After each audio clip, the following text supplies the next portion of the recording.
कुछ ऐसे पाप है जिनका फल मौत है, व्यभिचार, चोरी, हत्या, ऐसे पाप है जिनका फल मौत है। बाइबल कहती जब दाऊद ने पाप किया बेशबा के साथ तो परमेश्वर नाराज हुआ। उसे मालूम था अब उसे माफी तो मिल जाएगी पर इसकी सजा उसे भुगतनी होगी। तीसरा पाप है उस पाप को करके कवर करने की कोशिश करना, और कवरिंग करने वाला पाप परमेश्वर कभी नहीं बख्शता।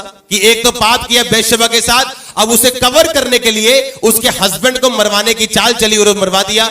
परमेश्वर ने कहा जब तूने बेशबा के साथ पाप किया तो मैं क्रोधित हुआ था, लेकिन जब तूने उसके पति को मरवा दिया मेरा क्रोध भड़क उठा। अब तेरे घराने में तलवार चलेगी, जो तूने किया वो तेरे साथ किया जाएगा, क्योंकि तूने कवरिंग करने की कोशिश की। जब आप पाप कवर करने की कोशिश करते हो आप अपने आप को परमेश्वर की जगह रख लेते हो, और जब आप अपने आप को परमेश्वर की जगह रखते हो आप गिरते हो।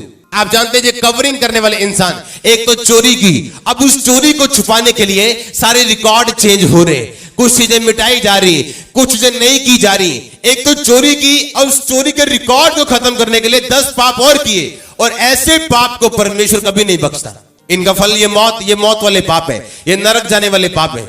आप जानते हैं जब परमेश्वर कहता मैं घमंडियों से नफरत करता हूं, आप जानते हैं जब घमंडी बोलते तो कैसे बोलते हैं, मैं, हाँ, कि मेरे पास पावर है, मैं ऐसा कर दूंगा, मैं। आप जानते परमेश्वर का नाम क्या है, मैं जो हूं सो, मैं जो हूं सो, मैं परमेश्वर का नाम है।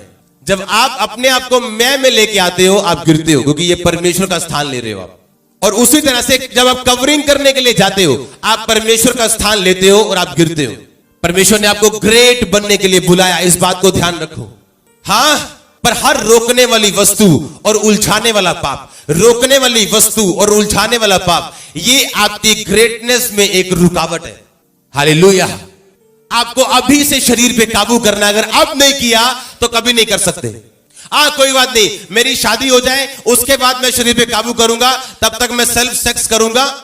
नो, आप जब मैरिज हो भी जाएगी आपकी, आप फिर भी पाप में फंसेंगे, अपनी वाइफ के द्वारा दूसरे के पाप में फंसेंगे, क्योंकि आपको शुरू से शरीर पर काबू करने की आपको पास प्लानिंग नहीं है, ना ग्रेस आपने मांगी परमेश्वर से, ना आपने कुछ किया। हाँ, वो एक स्पिरिट है। आज आप कुंवारे इसलिए आप ये काम कर रहे हैं, कल आप मैरिड हो जाएंगे तभी भी आप फंसेंगे। क्यों?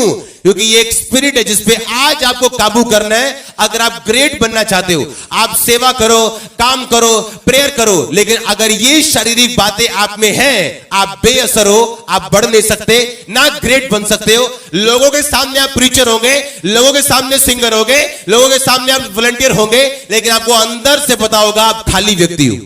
हालेलुया। आपको तब पाप पे काबू नहीं करना जब आप मैरिड हो जाएंगे। अब जब आप कुंवारे हैं, अपने हाथों, अपने बॉडी पे, अपने पांव पे, अपनी आंखों पे कंट्रोल रखो। आमीन। आपकी बॉडी, आपके हाथ और पांव मसा किए जाए और शैतान की सारी योजना यीशु मसीह के नाम में नाश हो जाए।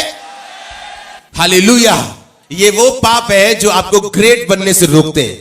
अब आप किसी लड़की के साथ गलत तो नहीं है, या किसी लड़के के साथ गलत तो नहीं है, लेकिन अकेले कमरे में अपने आप के साथ ही आप गलत हैं, तो आप भूल जाओ। आप क्रिश्चियन रह सकते हो, वेरी गुड क्रिश्चियन रह सकते हो, पर ग्रेट क्रिश्चियन आप नहीं रह सकते। आपकी बॉडी के ऊपर आपका कंट्रोल नहीं।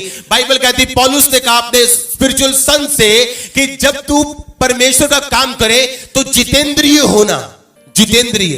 हालेलुया। अगर आज मैं अपनी रसोई में जाऊं और अगर सबसे टेस्टी चीज अपने मुंह में डालूं और मेरे दिल में आ जाए मैंने फास्टिंग करनी, मैं उसे उगल सकता हूं उसी वक्त, मुझे कोई प्रॉब्लम नहीं। उस रोजे को मैं 7 दिन तक लेके जा सकता हूं, मुझे कोई प्रॉब्लम नहीं। हालेलुया। मुझे आज भी याद है जब शुरू में हम प्रार्थना करने के लिए बैठते थे तो कई बार बोर होते थे प्रार्थना में हम, क्योंकि एक नए बंदे को जो सिर्फ 2-4 दिन का, 2-4 हफ्तों का मसीही हो, उसको आप 3 घंटे अगर प्रार्थना में बैठा दें तो एक दिन तो बड़ा अच्छा लगता है, दूसरे दिन प्रार्थना बड़ी अच्छी लगती है, तीसरे दिन, पर चौथे दिन आप बोलते हो क्या यार, क्या हो रहा है, ये हो नहीं रही प्रेयर। पर अगर आप लगातार बैठे रहो, आप बैठे हो, आप बैठे हो, आप बैठे हो, आपका शरीर कुछ भी कहे, आप बैठे हो। और आज अगर हम बैठे 6 घंटे तो महसूस नहीं होता हम 6 घंटे प्रेयर करके आए। ऐसा लगता है नॉर्मल रूटीन हो गई हमारी लाइफ में कि जाना है और रात प्रेयर करनी, सुबह आना है और प्रीच करना है, जाना है फिर प्रेयर करनी। और ये बड़ा काम नहीं लग रहा, एक रेगुलर सा काम लग रहा है। हालेलुया।